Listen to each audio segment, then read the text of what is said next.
Në qytetin e vogël bosnjak Kreshev, një traditë unike e Pashkës vazhdon të lulëzoj. Mateo Ivicevic, farkëtari më i ri në zonë, praktikon artin e dekorimit të vezëve me patkonjë, një traditë e përcjellë ndër breza.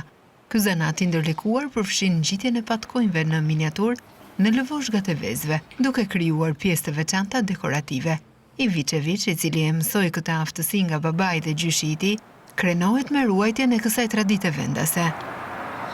Evo ja sam najmlađi kovač ovdje u Kreševu, točnije na cijelome svijetu. Unë jam farkëtari më i ri në Kreshev. Prej shumë vitesh dekoroj vezët me patkoj, duke e fituar këtë mjeshtëri nga babai im, i cili dhe ai e mësoi nga gjyshi im. Kjo traditë ka ekzistuar prej kohësh në Kreshev.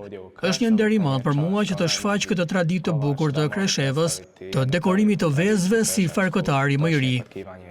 Kjo traditë ka rënë të thella në historinë e Kreshevës. Shekuj më parë që kur saksionet zhvilluan minierat dhe profesionin si farkëtar në Kreshevën e Bosnjës. Aftësia për të dekoruar një vezë në këtë mënyrë konsiderohej si shenjë që një nxënës ishte gati të largohej dhe të fillonte biznesin e tij.